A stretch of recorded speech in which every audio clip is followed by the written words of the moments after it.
دوای بڕیارەکەی دادگای فیدراڵی لەسەر نایاساییبوونی درێژکردنەوەی تەمەنی پەرلەمانی کوردستان سەرۆکایەتی ماوە بە سەرچووی هەرێم ئاشکرای کرد کە داوایان لە کۆمیسیۆنی هەڵبژاردنەکانی عێراق کردووە پرۆسەی هەڵبژاردننی پەرلەمانی هەرێمی کوردستان بەڕێوە ببات.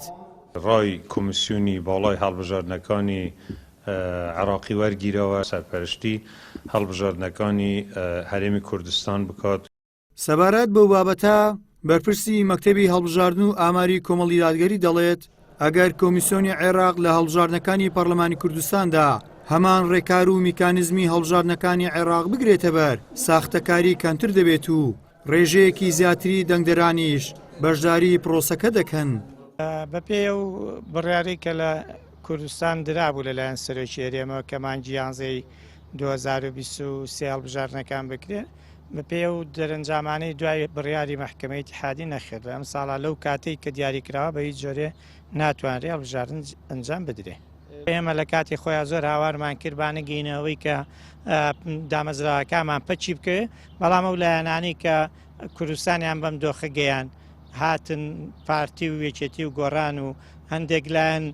بڕیاری درێژکردنەوەی پەرلەمانی کوردستانیاندا ئەوان هۆکاری ئەوەن کە ئێستا کوردستان هیچ دامەزراوێکی لە وەک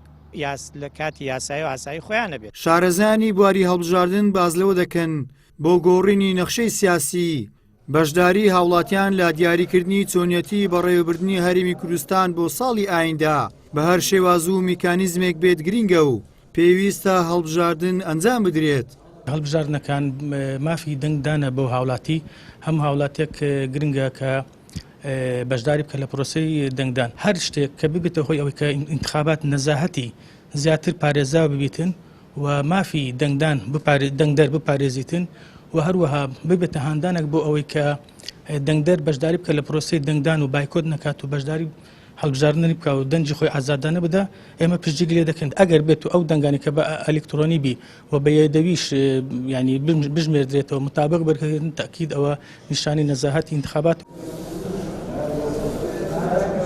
ڕاستپاردنی کۆمیسیۆنی عێراق بۆ چاودێری هەڵبژاردننی پەرلەمانی کوردستان لە کاتێکدایە ئەو کۆمیسیۆنە سەرقاڵی ئامادەکاریە بۆ بەڕێوەبردننی هەڵبژاردننی ئەنجومەنی پارێزگاکانی عێراق ئەمە ژوا دەکات بەڕێوەچوونی هەڵبژاردننی پەرلەمانی کوردستان لەم ساڵدا ئەستەم بێت لە سەرەتای ساڵی داهاتوش ماوەی یاسایی کۆمیسیۆنی عێراق تاو دەبێت بەو پێش بێت هەڵبژاردننی پەرلەمانی کوردستان